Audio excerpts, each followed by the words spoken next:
السلام عليكم ورحمة الله وبركاته. الحمد لله رب العالمين، والصلاة والسلام على أشرف الأنبياء والمرسلين وعلى آله وصحبه أجمعين. سبحانك لا علم لنا إلا ما علمتنا إنك أنت العليم الحكيم. ثم أما بعد. الحمد لله والشكر لله. Syukur kita kehadrat Allah Subhanahu wa Ta'ala atas segala limpah kurnia rahmat Allah Subhanahu wa Ta'ala kepada kita. Mudah-mudahan dengan itu kita sentiasa dirahmati oleh Allah Subhanahu wa Ta'ala. Alhamdulillah, sekali lagi kita dapat bertemu kembali setelah 3 bulan lebih ataupun 100 hari lebih.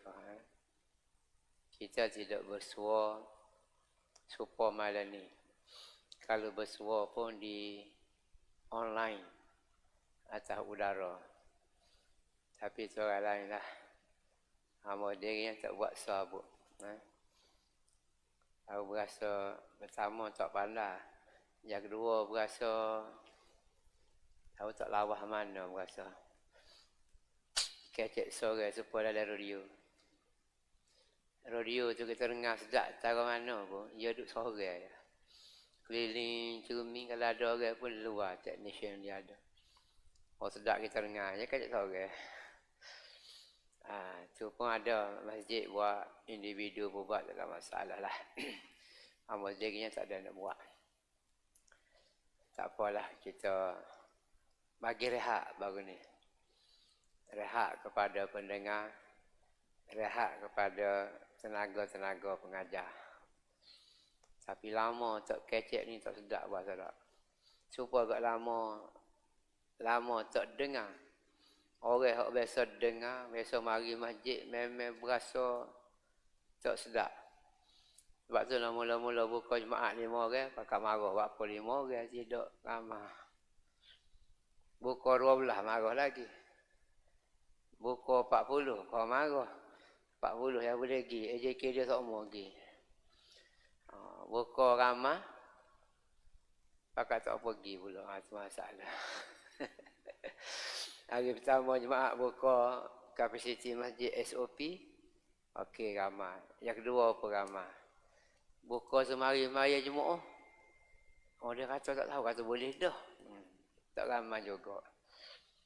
Dia ramai lagi tak tahu sebenarnya boleh dah mari sembahyang jemaah mengikut keluasan masjid SOP. Lebih kurang kalau 100 orang dalam masjid tu boleh mari 30 orang lebih. Tapi ramai lagi tak tahu kata boleh mari. Sebab itulah bukan semua tempat tu ramai lagi lah ni. Di anak ini alhamdulillah. Start berapa malam dah? Bila lagi start? Seminggu dah. Seminggu dah start jadi ramai alhamdulillah. Ada orang baru start, ada 10 orang, 15 orang. Ramai tu. Tak apalah ke mana-mana pun. Dengan adanya PKP, dengan ujian Allah Subhanahu wa Ta'ala, kita ubah nama COVID-19 dan sebagainya tu. Banyak mendatangkan hikmat kepada kita. Suka duka kepada kita. Macam-macam perkara berlaku. Kita ambil kesimpulannya, Allah Subhanahu wa Ta'ala nak uji kita. Nak uji sejauh mana keimanan kita kepada dia. Sejauh mana kebergantungan kita kepada dia. Yang kita berasa kita hebat. Dalam bab tu hebat-hebat. Kita terlupa kehebatan kita tu. Dan kehebatan orang lain. Kehebatan negara kita. Kehebatan negara lain. Semuanya adalah pemberian Allah Subhanahu wa Ta'ala. Itu kita kena ingat. Apa sahaja benda pun adalah pemberian Allah. Kalau benda-benda kita rasa tidak molek, tidak baik, juga mendapat keizinan Allah Subhanahu wa Ta'ala. Semuanya untuk mengajar kita. Mengajar kita mengenal Allah. Mengajar kita mengenal siapa kita, siapa Allah. Jangan kita duduk terlalu angkuh ataupun angkuh berdepan dengan Allah Subhanahu Wa Taala. Biar kita tahu kita ni siapa, kita mari mana, dan kita akan pergi mana. Dia benda-benda lagu tu Allah Taala buat macam-macam cara, tunjuk macam-macam benda supaya kita ni kenal dia. Kenal pencipta, dia tahu mana ujung jatuh kita.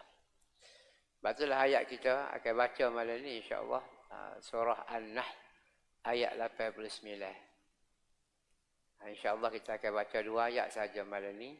Ayat 89 dan ayat 90. InsyaAllah kita baca. Jalan surah An-Nahl ni. Kita tengok video hak lepas tu memang hak lepas kita baca ayat 83 hingga 88. Boleh 3, boleh mas berapa bulan. Hari ini ayat 89. Wa yawma nab'atsu fi kulli ummatin syahidan 'alaihim. Surah An-Nahl. A'udzu billahi minasy syaithanir rajim.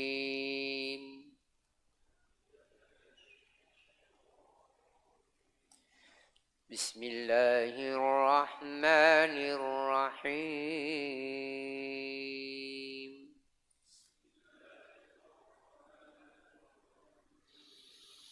ويوم نبعث في كل أمة شهيدا عليهم من أنفسهم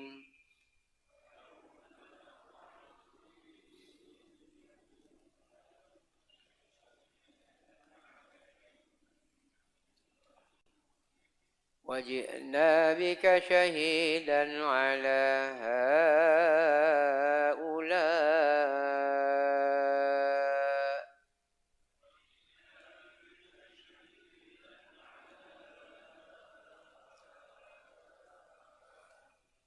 ونزلنا عليك الكتاب تبيانا لكل شيء وهدى ورحمة وبشرى للمسلمين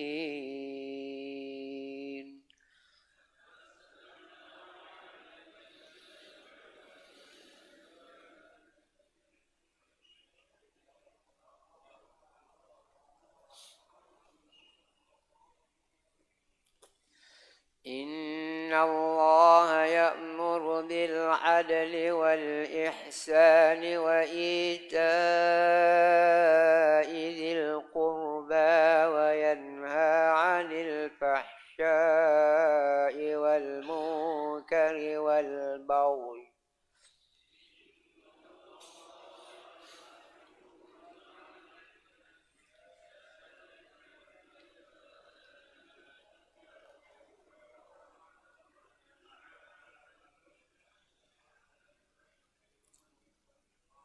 يعظكم لعلكم تذكرون.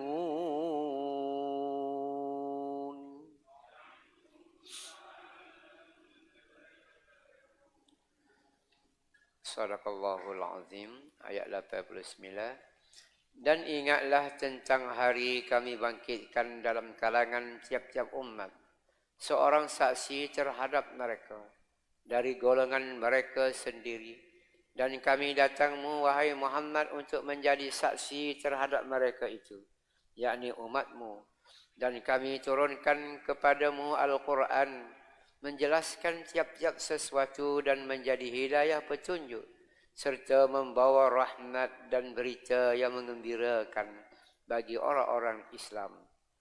Sesungguhnya Allah menyuruh berlaku adil dan berbuat kebaikan, serta memberi bantuan kepada kaum kerabat dan melarang daripada melakukan perbuatan-perbuatan yang keji dan mungkar serta kezaliman. Ia mengajar kamu dengan suruhan dan larangan ini supaya kamu mengambil peringatan mematuhinya. 6, 5, 7, 8. Allah Azza wa Jalla memerintahkan kita bersikap adil dalam segala perkara. Sebab itulah umat Islam disifatkan oleh Allah Subhanahu wa Ta'ala sebagai ummatan wasatan, umat yang adil.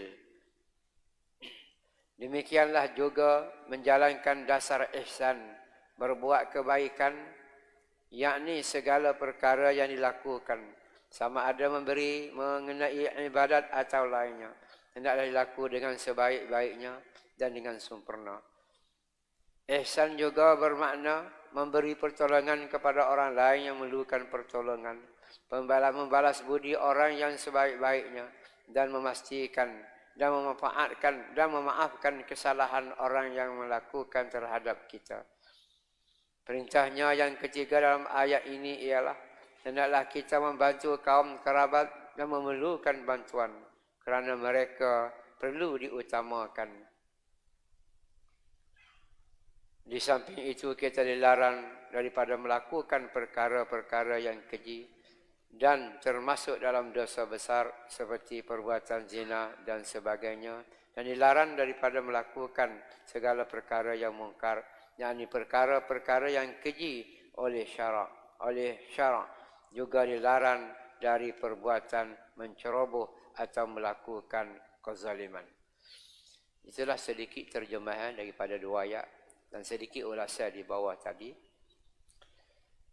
Malam ini Allah Subhanahu wa taala sebut ayat 89 mengenai hari akhirat.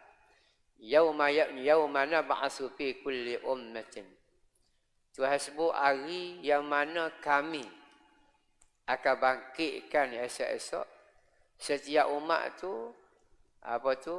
ada saksi dia. Ada orang yang akan menjadi saksi. Tak lain tak bukan para nabi dan para rasul. Kalau kita tengok ayat sebelumnya kita baca lepas, Allah Subhanahu wa taala sebut mengenai nikmat-nikmat yang diingkari. Kemudian Allah Taala sebut juga lagu mana kisah ataupun kesan orang yang mengingkari nikmat Allah Subhanahu wa taala. Begitu juga ayat lepas Allah Subhanahu wa taala sebut lagu mana orang itu melakukan syirik kepada Allah Subhanahu wa taala. Orang yang melakukan syirik, yakni mengadakan, mempercayai ataupun mentaati selain daripada Allah Subhanahu wa taala. Tuhan sebut. Tapi apabila Tuhan wari orang yang disekutui atau benda atau sesuatu yang disekutui oleh orang yang menyekutukan Allah Subhanahu wa taala itu untuk dipersaksikan, maka pakak kata kita tak rajin pun sembah dia. Pakak tak ngaku sembah. Demikian juga kita baca ayat dulu. Allah Ta'ala kupur belaka penyembah dan yang disembah selain daripada Allah Subhanahu wa taala. Kemudian Tuhan tanya hak kena sembah. Tuhan tanya tak kong. Tuhan tanya benda-benda yang disembah itu. Tuhan kata apa yang mu suruh orang sembah mu? Maka hak yang disembah tu kata tak rajin pun dia suruh dah tu. Mereka tu sahaja dia yang nak sembah kita ni. Dengan nafsu dia, keinginan dia semata-mata. Bukan sebab kita suruh. Memang kalau kita tengok pahlawan ni pun tak rajin lagi dengar tak kong suruh sembah dia. Kau ada siapa dengar? Kalau dengar larilah. Itu nak sebut. Maknanya esok-esok penyaksian itu tidak berlaku. Pakat tak ngaku berlaku. Hak kena sembah berkata dia tidak suruh. Tidak minta supaya sembah dia. Hak je nyembah pun. Dia kata kita tak sembah dia mula. Begitulah kita faham bahawasanya mulut esok-esok. Akhirat kelak nak nawak lagi. Ketika itu Allah Subhanahu wa taala ikat mulut. Supaya tak boleh kecek. Pada masa itulah tangan diberi kebenaran oleh Allah Subhanahu wa taala boleh kecek menjadi saksi. Begitu juga kaki diberi peluang oleh Allah Subhanahu wa taala supaya kecek menjadi saksi. Kaki dia gimana? Menjadi saksi. Tangan dia gimana? Apabila tangan, kaki menjadi saksi, nak buat lagu mana dah? Tak nak buat apa dah? Sebab itulah ayat mana ni kita baca wa yauma nab'atsu fi kulli ummatin syahida. Antara lain di akhirat kelak Allah Ta'ala latih saksi dia nya Nabi. Kalau kita umat Nabi Muhammad SAW yang menyaksi kita ni ialah Nabi Muhammad SAW. Kalau zaman Nabi Musa jadi saksi. Zaman Nabi Isa jadi saksi. Gapo dia saksi? Saksi kepada dakwah yang telah disampaikan. Katalah orang ada manusia di kalangan manusia kata kita tak tahu menahu. Tak tahu Islam ni gapo. Kita tak tahu mula kita duduk mana, kita mari mana. Dan kita tak tahu kita akan dibangkit oleh Allah Subhanahu Wa Taala ni. Kita tak tahu pun. Maka Nabi kata tak tahu warnanya, aku royak dah. Hadut sekali Nabi mula tak boleh kata tak tahu sebab Nabi ada sekalinya dia. Lepas kewafatan Rasulullah, sahabat ada sekali. Selepas kematian sahabat ada tabi'in, pahqalala ni. Lepas tu Nabi kata siapa-siapa ya berpegang kepada dua perkara, Quran dan hadis, pah bila dia tak sesat. Maknanya kalau orang tak pegang kepada Quran dan hadis, maka dia tak akan jumpa jalan sebenar.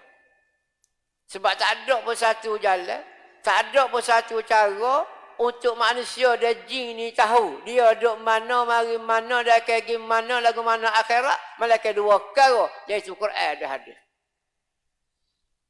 Kalau tak pakar dua ni, tak pakar itu. Cuma jangan pula kata kita nak pakai Quran hadis saja, saya pakai ulama. Tu kena betul sikit lah. Ada juga yang kata, kita pakai Quran dan ulama. Siapa ada juga yang kata, Quran, kita kena pakai Quran je. Tak hebat Imam Nawawi pada Nabi. Itu kata-kata yang tidak sihat lah. Tapi kita nak kata gitu pun kena dengar belakang orang jengata tu kata. Situasi lagu mana, dia yang ngajar kita gapo, dia dengar semua tu gapo dia ulas. Jangan ambil sekerak. Bahaya ambil sekerak. Hak ustaz kata ni pun bahaya kalau ambil sekerak, kena ambil belakang, kena dengar belakang, tengah ajar 40 minit dengar belakang, baru nak komen. Ada orang kata gitu, pakai Quran hadis. Dia tak perasan. Quran hadis ni kita tak akan reti kalau Nabi tidak. Quran kita tak akan reti kalau Nabi tidak ulah. Hadis pula kita tak akan reti kalau sahabat tidak ulah. Kita tak akan reti kalau lepas para sahabat tu tak ada ulama-ulama. Kita tak reti. Boleh-boleh nampak Ustaz nak ayat tu. Bukan nak kata siapa-siapa ni nak bagi ilmu. Sebab tu jangan kita pakai Quran hadis. Tetapi yang ulah, yang hurah, gini tu, ulama-ulama ulah. Apa maksud ulama? Orang yang tahu. Ramai orang tahu, tu ulama. Kalau seorang tahu, alim.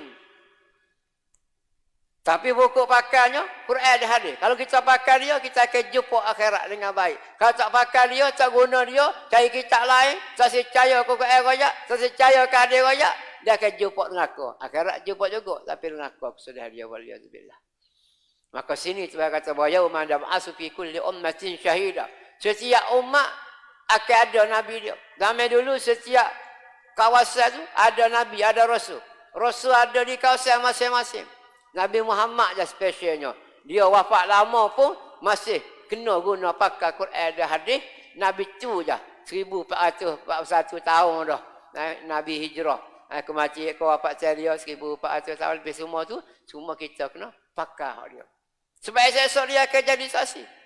Dia akan jadi saksi kita maya ni betul ke salah. Kita duduk ngajar ni betul ke salah. Kita duduk dengar ni betul ke salah. Kita buat gapo atas dunia betul ke salah. Siapa akan jadi saksi? Nabi Muhammad SAW. Sebab tu tak boleh lari daripada ajaran Nabi Muhammad SAW. Kalau dia kata gitu, gitu je. Kalau kita nak selamat di akhirat. Kalau kita ikut kau lain, tak selamat. Tidak ada jaminan. Tak ada siapa pun boleh jamin kata selamat. Kalau kita tidak ikut Nabi Muhammad, tidak ikut Quran dan hadis. Ini nab'asu ni. Waji'na bika syahidan ala haula. Seorang saksi terhadap mereka dari golongan mereka sendiri. Maksud dari golongan mereka sendiri ni, kalau Nabi Muhammad dulu sengaja Tuhan ambil sebagai Nabi ni lantik lagi pada kalangan dia. Tidak kata masa tu dilantik lagi nak suruh jadi Nabi kepada orang Arab, lantik orang Melayu. Tak. Dia lantik situ. Kalau zaman itu kita baca surah Hud. Kita baca surah cerita Nabi Hud. Cerita Nabi Saleh. Semua tu dilantik Nabi Saleh. Lantik Nabi Hud tu daripada kalangan dia. Anak-beranak dia berlaku. Supaya saling kenal mengenal dia. Dia kenal anak-beranak dia. Anak-beranak dia kenal dia. Begitu juga Nabi Muhammad. Jak kecil lagi orang kenal dia. Al-Amin. Budak juru. Tak rajin keleton, tak rajin nakal, tak rajin kena. Tapi bila royak agama, pakat kata jahat belakang. Sudah tak betul lah. 40 tahun juru, tiba-tiba masuk tahun ke 41 jahat ni tak pernah sabarlah. Logik akal pun tak boleh terima. Itu maksud min anfusikum antara lainnya. Kemudian, dan kami datangmu wahai Muhammad untuk menjadi saksi terhadap mereka, yakni umatmu, dan kami turunkan kepada kamu Al-Quran. Jadi Nabi Muhammad SAW sendiri jadi saksi. Sebelum Nabi itu 24 orang Rasul itu jadi saksi. Maka untuk Nabi Muhammad, Allah Subhanahu Wa Taala waktu Al-Quran. Waktu Al-Quran kita baca telah. 30 juzuk, 114 surah, 904 muka surat itu. Allah Taala waktu. Tujuan apa dia? Tibyanan likulli syai'. Untuk nak jelas apa-apa. Syai'un ni apa-apa. Tak kira apa ada belakang. Soal kita jumpa kedok tu, kita ngaji ke tidak? Kita mengkaji ke tidak? Jauh mana kita mengkaji Al-Quran? Jauh mana kita belajar Al-Quran? Bukan bermakna kita tak jumpa tu tak ada. Tak. Sebab saya kata tibyanan likulli syai'. Kulli semua, syai' sesuatu. Menjadi penerangan, penjelasan kepada semua perkara. Cuma kita tak jumpa tu macam mana? Mungkin masa ni tu tak bagi lagi ilmu. Macam lah ni tak ada lagi bunyi khabar. Ada orang panggil, apa orang panggil untuk nak hapus COVID-19. Ada dah. Tak ada bunyi lagi. Bunyi ada pun tak ada waktu baik lagi. Nak sebut ilmu. Tapi semua adalah dalam Quran. Buka matahari, bulan, bintang. Orang dengan sama dah. Baca Yasin nak malam Jumaat pun je. Pak Wasyam tajril mustaqarrillah agama tu. Hak mudah dah. Harekat. Hak lain banyak ada. Dia kadang-kadang ada ilmu ni. Dia ada bila orang mengaji ilmu, mengaji tinggi-tinggi, pikak. Orang panggil pikak dekat dengan Allah Subhanahu Wa Taala. Dia ada lagi ilmu, panggil ilmu laduni. Ilmu ya Tuhan boleh bagi ke dia sebagai bonus kepada yang dia belajar. Nak ilmu Allah Subhanahu Wa Taala. Di sini wa hudan wa rahmatan, dan menjadi petunjuk hidayah. Wa rahmatan dan rahmat. Makna Quran sendiri ini menerangkan segala sesuatu, menyelesaikan sesuatu masalah, dan menjadi petunjuk, dan menjadi rahmat. Wa busyra, dan menjadi khabar gembira kepada orang muslimin. Banyak dalam Quran ni rakyat cerita-cerita halpah, cerita-cerita akan datang, dan cerita-cerita dari akhirat. Semuanya memberi keuntungan. Kalau ni orang panggil, memberi nilai tambah kepada orang-orang mukmin, orang Islam. Baca betul-betul jumpa. Dalam Quran ni, banyak Tuhan bagi sebut ganjaran tu, ganjaran dan sebagainya. Kemudian ayat 90. Inna Allah ya'muru bil 'adli wal ihsan. Kalau kita tengok sini macam tajuk lain dah. Dia sama lagi. Tuhan sebut sesungguhnya Allah memerintah kita, mengarahkan kita bil adli, supaya berlaku adil. Hak ni setiap kali Jumaat ada ni. Inna Allah ya'muru bil adli wal ihsan. Ni ayat hari Jumaat kita buat. Tapi kalau ada kat Imam Sada baca, Inna Allah ya'murukum bil adli wal ihsan. Dia salah tu. Kalau Inna Allah ya'murukum an tu'addul amanati ila ahliha. Tu ujung dia. Kalau Inna Allah ya'muru bil adli wal ihsan. Kadang-kadang kita tak pasal. Kita imam kadang-kadang ada dah cek tapi duk lacak kot tu. Ya'murukum. Sini ya'muru. Allah Ta'ala arah kita supaya berlaku adil. Terjemah bawah tu 5 7 ni. Berlaku adil di semua perkara. Tak kira apa-apa, mesti adil berlaku. Cuma penafsiran adil di dalam bab ni lagu ni. Dalam bab ni lagu ni. Dalam bab ni lagu ni. Dia tak boleh. Bab ni kita kata adil lagu ni. Maka bab ni gini kot. Tak. Walau buat contoh lah. Orang tu ada piti 5 ya. Saya ni ada 2 orang. Seorang dia beri 2 ya. Seorang dia beri 3 ya. Adil ke tak? Oh soalan ni. Weh, adil ke tak? Adil? Tak adil. Bapa adil? Ni sebelah ni pula. Ada ke dok? Seorang beri 2 ya, seorang beri 3 ya. Jawab je salah siapa. Cak ada sebab 2 ya 3 ya. Mana ada? Jawab dia nya ada. Sebab apa? Pici dia ikut ya apa ya orang pun. Pici ucap ada 5 ya. Ucap nak wi ke bagi 3 ya. Bila baru ya. Soalnya sebab kita 2 ya ikut kawan pici kawan. Ada. Tapi kalau pici orang lain kita suruh bagi. Orang sendiri sama banyak. Kita beri 2 ya 3 ya. Salah. Tak ada. Itu nak ayat pengertian dia. Banyak lagi contoh-contoh. Jangan kita pakai sekarang. Kalau kita tengok secara mudah-mudah, tak ada. 2 dengan 3 mana ada. Sebab tu orang boleh argue, orang boleh pertikai. Bapa anak Cina boleh 1/3, anak jatuh 2/3. Tuhan kata ada, ada. Kita kata, dok. Sama-sama tanya muslimah. Ada ke dok? Dok. Bapa boleh sikit kita. Itu penafsiran adil. Bapa yang Tuhan berlaku adil. Sebab semua milik kita ni pemberian Allah Subhanahu Wa Taala. Bukan milik kita 100%. Kita hanya diberi ikhtiar usaha, tetapi yang meluluskan, yang mengizinkan, yang memberi dan benda yang kita dapat tu daripada Allah, bukan kita. Contoh mudah kita nana lada sepohong sudah cakap lain. Buah lepas tu, lah ni, hidroponik macam-macam nana lada. Kita sana butir lada je naik daun 2 lah, 3 lah, siapa buah. Buah lah 4-5 butir. Agak-agak buah tu siapa buat? Kita buat kan? Kita, tak kita tanam. Kita buah baju, kita jiru tiap-tiap hari. Sebab tu buah besar, boleh jual 10 riyal sekilo. Kalau kita bertanam banyak. Hak kita, dok. Hak Tuhan. Kalau hak kita, tak sebut sama dah. Kalau ada buat Isra' Mi'raj. Hari ni tanam, esok buah. Lusa jual. Kesah salah. Mana boleh? Bermakna tidak kerja kita. Kerja Allah Subhanahu Wa Taala. Lepas tu apa kita asyik berlaku adil?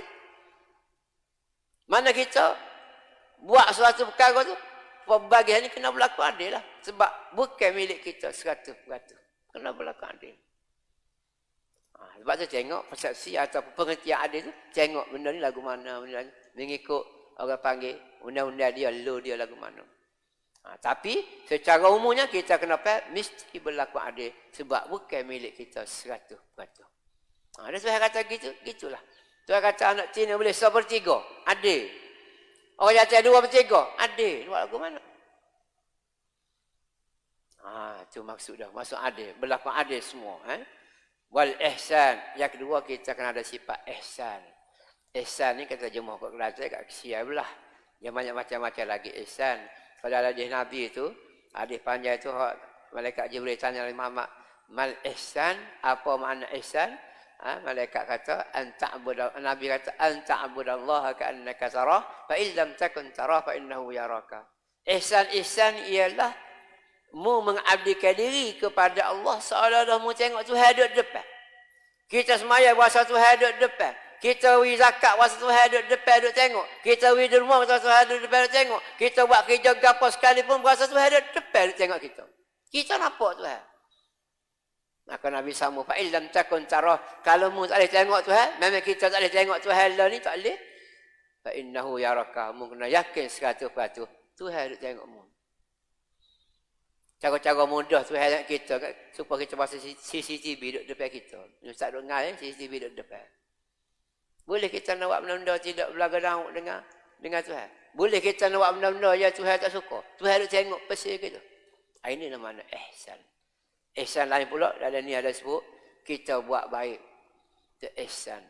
Pasal kesian belah pak orang. Itu ihsan. Banyaklah pengertian ihsan. Kemudian wa ita izil qurba. Mula-mula sini dia sebut wa ita izil qurba. Lebih kepada zakat. Zakat kau sedekah kau dia yang paling afdalnya kepada anak beranak.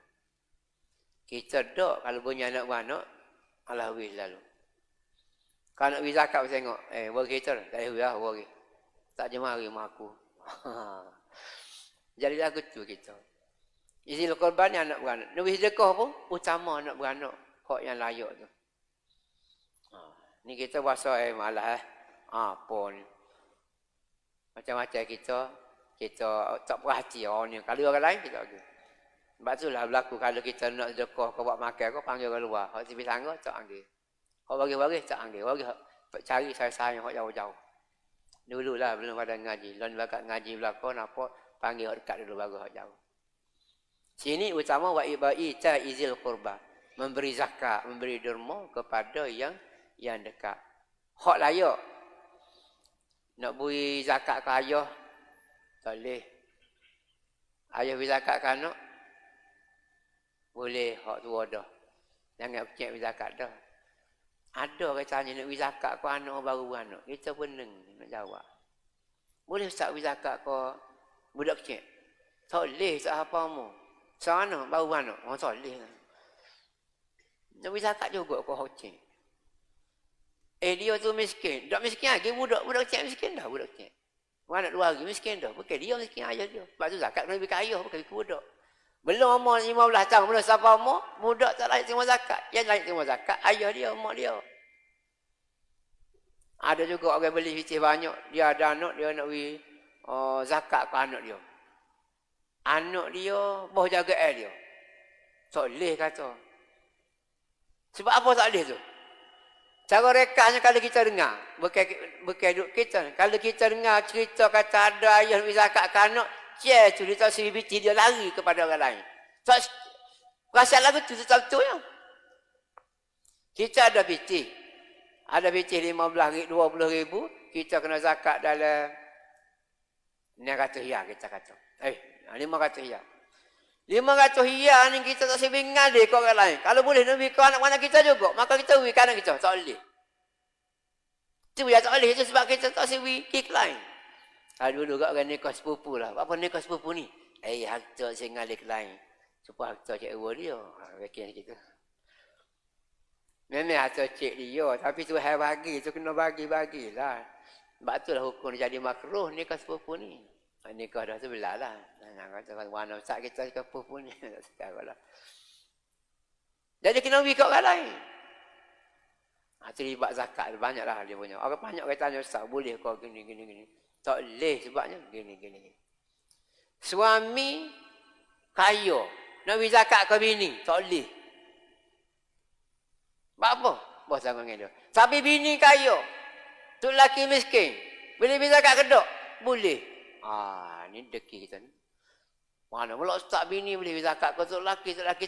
Bini bukan dia kena tanggung. Tu lelaki dah duduk. Tu lelaki dah tanggung dia.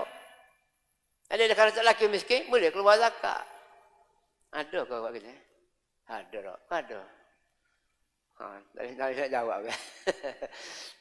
Tu tak nak ulahnya. Wa ita izil qurba. Walaupun kita nak bagi zakat, bagi hadiah, bagi derma kepada zawil qurba, anak beranak. Tetapi anak beranak bukan bawah jagaan kita.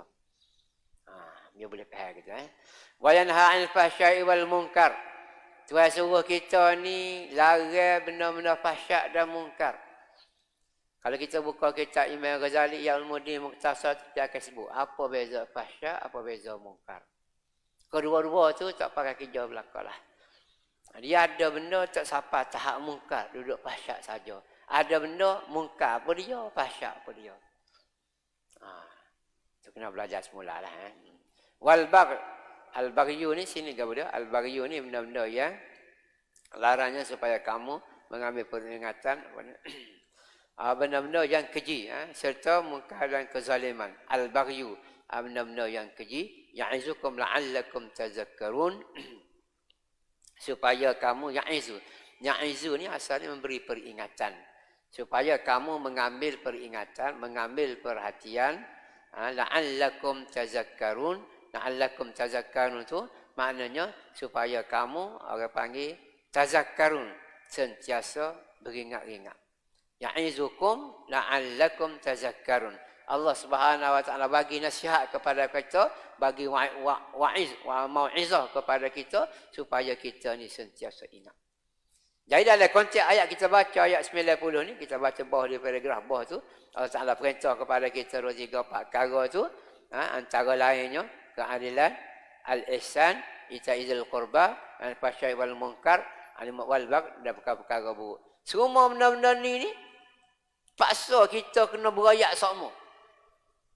Memberi wa'iz, memberi orang panggil Mau'izah ni, ya lebih kurang saja mana tu. Mau'izah dengan tazakkarun ni lebih kurang maksudnya. Rekas kita kena peringat semua. Sebab tu lah ni tanya ada TV kan. Kau dengar kacung. Kau royak, kau menteri mengenai COVID ni. COVID-19. Kau dengar kacung. Tak ada TV. Kau menteri royak, Kau menteri kesihatan, menteri macam-macam, menteri royak. Lo ni kalau duduk sekolah, buka 24 bulan ni, kita kena beroyak kepada dengan speaker, dengan mikrofon. Kena royak 4 kali sehari. Pagi sekali belum pelajar masuk kelas.